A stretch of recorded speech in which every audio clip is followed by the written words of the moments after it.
Summer special evening snacks Premnagar puri అనేది ఎలా చేస్తామో ఈ వీడియో మొత్తం చూడండి. దీనికి కావాల్సింది ఒక ప్లేట్ తీసుకొని ఒక కప్పు మైదా పిండిని జల్లించుకొని వేసుకోవాలి. తర్వాత దీనిలో చిటికెడు సాల్టు, ఒక స్పూన్ నెయ్యి వేసుకోవాలి. తర్వాత పొడిపిండిని ఒకసారి బాగా కలుపుకోవాలి. ఉప్పు నెయ్యి ధర పొడిపిండి కలిసేటట్టు కలుపుకున్న తర్వాత దీనిలోకి మనం కొంచెం వాటర్ పోసుకుంటూ దీన్ని మనం చపాతీ పిండి ముద్ద ఏ విధంగా కలుపుకుంటామో ఆ విధంగా కలుపుకోవాలి. ఇట్లా మంచిగా చపాతీ పిండి ముద్దలాగా కలుపుకున్న తర్వాత దీనిపైన కొంచెం ఆయిల్ వేసుకొని పిండిని అనేది ప్రెస్ చేస్తూ బాగా కలపాలి. కలిపితే మన ప్రేమ్నగర్ పూరి అనేది బాగా వస్తుంది.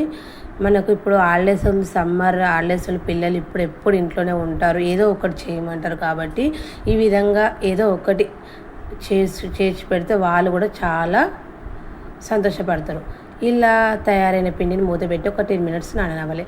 ఈ పిండికి మనము దీనిలో ప్రేమ్నగర్ పూరికి పిండి అనేది ఎలా రెడీ చేస్తామో మనము ఒక స్టవ్ ఆన్ చేసి ప్యాన్ పెట్టుకొని ఒక 4 స్పూన్ల ఆయిల్ వేసుకొని ఆయిల్ కాక దీనిలోనే ఒక కప్పు శనగపిండి వేసుకొని మంచిగా ఆయిల్లోనే శనగపిండి అనేది వేయించాలి.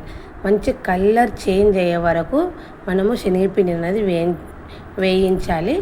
దీన్ని అడగంటనియొద్దు, సిమ్లో పెట్టుకొని ఇట్లా మంచిగా కలర్ చేంజ్ అయ్యే వరకు మనం శనగపిండిని కలుపుతూనే ఉండాలి.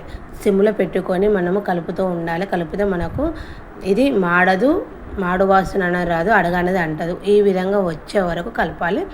తర్వాత ఇలా కలిపిన పిండిని పక్కకు పెట్టుకొని చల్లార్చుకున్న తర్వాత దీనిలోకి మనం ఉప్పు కారం వేసుకోవాలి. ఉప్పు కారం వేసుకొని దీన్ని పిండికి ఉప్పు కారం పట్టేటట్టు మంచిగా కలుపుకోవాలి. పిండి అనేది చల్లారిన తర్వాతనే మనం ఉప్పు కారం వేసుకొని మంచిగా శనగపిండికి ఉప్పు కారం పట్టేటట్టు కలుపుకోవాలి. ఇట్లా మంచిగా కలుపుకోవాలి. ఈ కలర్ వచ్చే వరకు కలుపుకున్న తర్వాత ఈ పిండిని ఓ బౌల్లోకి తీసుకోవాలి. ఇంతకుముందు మనం పిండి అనేది కలుపుకున్నాం కదా, కలుపుకున్న పిండి మూత తీసి మళ్ళీ ఒకసారి ప్రెస్ చేస్తూ బాగా కలుపుకొని మనము దీన్ని ఏ సైజు ప్రేమ్నగర్ పూరి చేస్తామో ఆ సైజు పిండి ముద్దలు అనేది చేసుకోవాలి.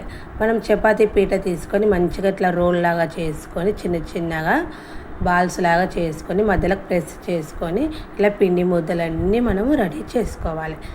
ఇలా రెడీ చేసుకున్న పిండి ముద్దలను పొడి పిండిలోకి అద్దుకుంటూ సన్నగా అయ్యే వరకు తాల్చుకోవాలి. మనకు మైదా పిండితో చేస్తున్నాం కాబట్టి ఇది సాగుతూనే ఉంటుంది. మనం ఎంత తాలుస్తే అంత వస్తూనే ఉంటుంది. సన్నగా అయ్యే వరకు తాల్చుతూనే ఉండాలి. ఈ సైజు ఎలా రావాలంటే చాలా సన్నం రావాలి. నేను ఒకసారి వీడియోలో చూపిస్తాను. మనకు పూరి అన్నది ఈ విధంగా సన్నంగా రావాలి. సన్నంగా వస్తేనే మనకు ప్రేమ్నగర్ పూరి అన్నది బాగా వస్తుంది. లేకుంటే పూరిలాగా పొంగి మెత్తగా వస్తుంది. మంచిగా ఈ విధంగా సన్నగా రావాలి. ఇలా వచ్చిన వాటిని ఒక ప్లేట్లోకి తీసుకోవాలి. ఈ విధంగానే మనం తయారు చేసుకునే పిండి ముద్దలన్నిటి సన్నగా తాల్చుకోవాలి. డీప్ ఫ్రైకి సరిపడా ఆయిల్ పెట్టుకొని ఆయిల్ కాగాక మనము పూరి అనేది వేసుకొని మనం జల్లి గంటతో ఇట్లా మొత్తం ప్రెస్ చేయాలి. పూరి అనేది పొంగొద్దు. ఇట్లా ప్రెస్ చేస్తూ మనం ఆయిల్లోకి ముంచుకోవాలి. ముంచిన తర్వాత మంచిగా అటు ఇటు 2 దిక్కుల ప్రెస్ చేసి ముంచుకున్న తర్వాత మంచిగా గోలిన తర్వాత ఒక ప్లేట్లోకి తీసుకోవాలి. మన ప్రేమ్నగర్ పూరీలు అనేది రెడీ అయిపోయినాయి. మళ్ళీ ఇప్పుడు దీనికి మనం పిండి అనేది ఇంతకుముందు రెడీ చేసుకున్నాం కదా, ఒక ప్లేట్లోకి మనం తయారు చేసుకున్న శనగపిండి ఉంటుందా అది ఒక 3-4 స్పూన్లు వేసుకొని ఒకసారి చేతితోని మొత్తము ఉండలు లేకుండా కలుపుకున్న తర్వాత కొంచెం వాటర్ పోసుకుంటే దీన్ని చిక్కటి పెరుగులాగా కలుపుకోవాలి. చిక్కటి పెరుగు మనం ఎలా కలుపుకుంటామో ఆ విధంగా కలుపుకోవాలి. కలుపుకున్న తర్వాత ఇప్పుడు మనం తయారు చేసుకున్న ప్రేమ్నగర్ పూరీని ఈ పిండిలోకి అటు ఇటు అద్దాలి. మొత్తం పూరి పట్టేటట్టు అద్దుకోవాలి. ఇలా అద్దిన తర్వాత దీనిపైన ఆనియన్స్, కొత్తిమీర వేసుకోవాలి. రెడీ అయిపోయింది.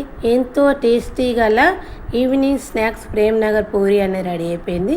మీరు ఒకసారి ఈ విధంగా ట్రై చేసి చూడండి. చాలా ఈజీగా చేసుకోవచ్చు. సమ్మర్లో